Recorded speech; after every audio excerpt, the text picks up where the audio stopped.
नमस्कार। Bright future में आप लोगों का बहुत बहुत स्वागत है। मैंने अपनी प्रीवियस वीडियो में ये बताया था कि जो साधारण विधेयक होता है उसको किन किन चरणों से, किन किन माध्यमों से गुजरना पड़ता है एक एक्ट या हम कहें एक अधिनियम बनाने के लिए।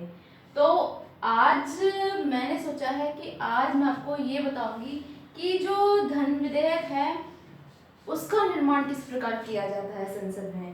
तो चलिए शुरू करते हैं।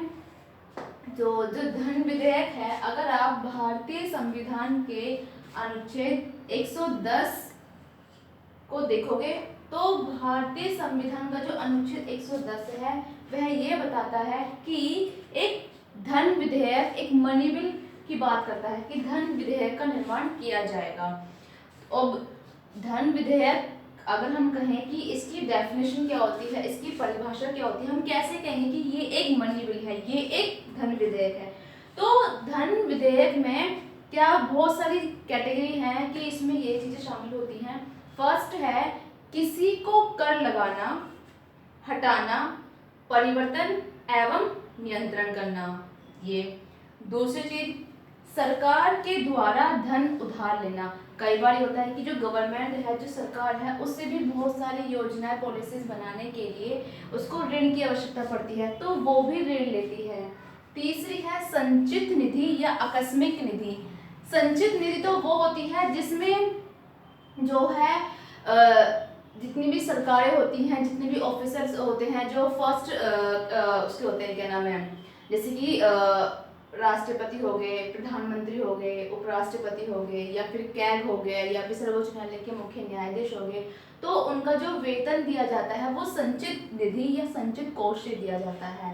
अब आकस्मिक निधि क्या होती है कि मान लीजिए कि वर्तमान में या हम कहें कि भविष्य में कि सरकार के समक्ष कोई ऐसी आपदा आ जाए, ठीक है, और उस आपदा का सामना करने के लिए या हम कहें कि जो लोग हैं उनकी जो बेसिक नीड है, उनकी जो ज़रूरतें हैं, उनको पूरा करने के लिए सरकार को ऋण लेना होता है, और वो लेती है वो आकस्मिक निधि के द्वारा ऋण लिया जाता है। जैसे कि अगर मैं एग्जांपल दूं कि जब कोरोना काल आया था, ठीक है, तो कोरोना में क्या था कि जो लोग थे उनके जो रोजगार थे वो छूट गए थे।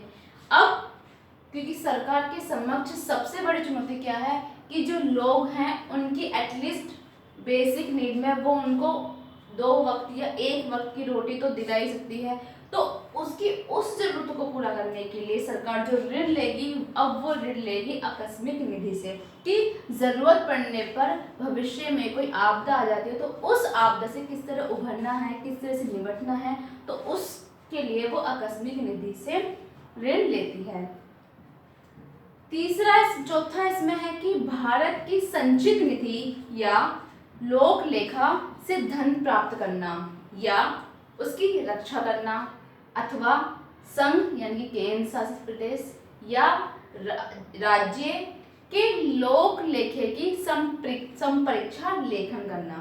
ठीक है, बेसिकली जो लोक लेखा है, ये संपरीक्षा क्या होती है, जब हम कैग पढ़ेंगे तब हम पढ़ेंगे कि ये क्या चीजें होती हैं, और जब हम समितियां पढ़ेंगे तब हम डिस्कस करेंगे कि लोक लेखा समिति क्या होती है। ऐसी बहुत सारी समितियां हैं, हर समिति का कुछ ना कुछ कार्य होता है। तो अब हमने देख लिया कि जो धन विधेयक है उसकी परिभाषा, उसकी डेफिनेशन क्या होती है। अब हम ये चर्चा करते हैं कि जो धन विधेयक है उसको पार्लियामेंट में, उसको संसद में कैसे इंट्रोड्यूस किया जाता है। तो जैसे कि मैंने आपको पहले बताया था कि जो धन विधेयक होता है, राष्ट्रपति उसको स्वीकार कर सकता है, अस्वीकार कर सकता है, लेकिन कभी भी वो उसको पुनः विचार के लिए नहीं भेज सकता है। इसका मुख्य कारण ये है कि जो धन विधेयक लाया जाता है वो राष्ट्रपति की पूर्व अनुमति से ही लिया जाता है। राष्ट्रपति जी जब अपनी अनुमति दे देते हैं तब वित्त मंत्री उसको लोकसभा में प्रस्तुत करते हैं, और जो लोकसभा के स्पीकर होते हैं वो बताते हैं कि ये जो है विधेयक है, ये धन विधेयक है, और ये प्रथम रूप से लोकसभा में ही प्रस्तुत किया जाएगा। ठीक है, तो अब बात होगी कि जो लोकसभा का स्पीकर उसने डिसाइड कर दिया कि फलाना जो बिल है ये अब हमारा धन विधेयक है, अब लोकसभा में उसमें चर्चा की जा रही है। अब आपको पता है कि संसदीय व्यवस्था में क्योंकि 2 सदन हैं, अब लोकसभा पर चर्चा करने के पश्चात उसको संसद के दूसरे सदन यानी कि राज्यसभा में भेजा जाता है। अब राज्यसभा के पास यहाँ पर कुछ लिमिटेशन है, ठीक है, या हम कहें कि धन विधेयक के संदर्भ में देखा जाए तो जो राष्ट्रपति है, सॉरी जो राज्यसभा है, उसकी जो शक्तियां हैं कुछ सीमित हो जाती हैं। अब राज्यसभा उसमें कुछ संशोधन प्रस्तुत कर सकती है कि ये जो धन विधेयक है हमें इसमें कुछ चीजें हैं हमें वो पसंद नहीं आ रही, आप इसको परिवर्तन कर दीजिए। अब यहाँ पे लोकसभा का एक विशेष अधिकार होता है।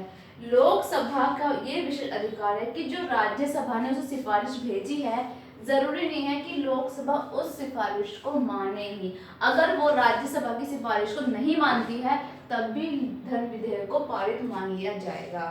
दूसरी चीज कि लोकसभा के पारित होने के पश्चात उसको जब राज्यसभा में भेजा जाता है तो एक साधारण विधेयक के लिए राज्यसभा के पास बहुत टाइम होता है, लगभग 3 मंथ का टाइम होता है, 3 मंथ का टाइम होता है, जिसमें उसको अपनी कोई भी बताना होता है कि वो उसको स्वीकार कर रहे हैं या पुनः विचार के लिए भेज रहे हैं या कोई भी अपनी वीटो पावर का इस्तेमाल कर रहे हैं। लेकिन धन विधेयक के लिए क्या होता है कि राज्यसभा के पास जो है वो शक्तियां सीमित हो जाती हैं। अब शक्तियां सीमित ऐसे होती हैं कि उनके पास केवल 14 डेज, ओनली 14 दिन होते हैं उनके पास, 14 डेज होते हैं, उसमें ही उनको अपनी सहमति देनी होती है। और अगर मान लो कि जो राज्यसभा है उसने अपनी सहमति नहीं दी इन 14 डेज में, तो ऐसा मान लिया जाता है कि राज्यसभा ने अपनी सहमति दे दी है और ये जो है धन विधेयक को पारित मान लिया जाता है। अब इसका मुख्य कारण ये है क्योंकि बच्चों जो हमारा लोकसभा है, जो हमारा लोकसभा है यानी कि जो लोगों का सदन है,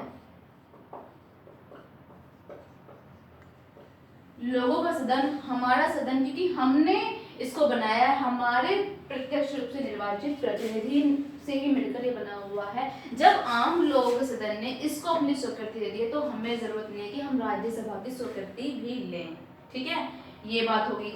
एक और इम्पोर्टेंट चीज है कि जब मैं आपको साधारण विधेयक बता रही थी तब मैंने आपको ये भी बताया था कि अगर मान लीजिए कि साधारण विधेयक में दोनों सदनों यानी कि लोकसभा, राज्यसभा, इन दोनों सदनों में कोई गतिरोध उत्पन्न हो जाए, गतिरोध इन द सेंस कि मान लीजिए कि लोकसभा ने अपनी सहमति दे दी है लेकिन राज्यसभा ने अपनी सहमति नहीं दी है, या राज्यसभा कुछ ऐसी सिफारिशों की बात कर रहा है जो लोकसभा नहीं मान रही है। लेकिन यहाँ पे ध्यान देने की आवश्यकता ये है कि जो धन विधेयक है, धन विधेयक के लिए भारत के संविधान में संयुक्त अधिवेशन यानी कि जो एक साधारण विधेयक में 108 के द्वारा जो संयुक्त अधिवेशन होता है वो धन विधेयक में देखने के लिए आपको नहीं मिलेगा, ठीक है, कि धन विधेयक को लेकर अगर दोनों सदनों में कोई गतिरोध उत्पन्न हो जाता है तो राष्ट्रपति के द्वारा किसी भी प्रकार का कोई संयुक्त अधिवेशन की व्यवस्था धन विधेयक में नहीं है। तो जो धन विधेयक में केवल हमें यही चीजें पढ़नी थी। इसके बाद अब हम अपने नेक्स्ट वीडियो में चर्चा करेंगे कि वित्त विधेयक क्या होता है। वित्त विधेयक पर डिस्कस करने के बाद फिर हम डिस्कस करेंगे कि संविधान संशोधन क्या होता है, ठीक है।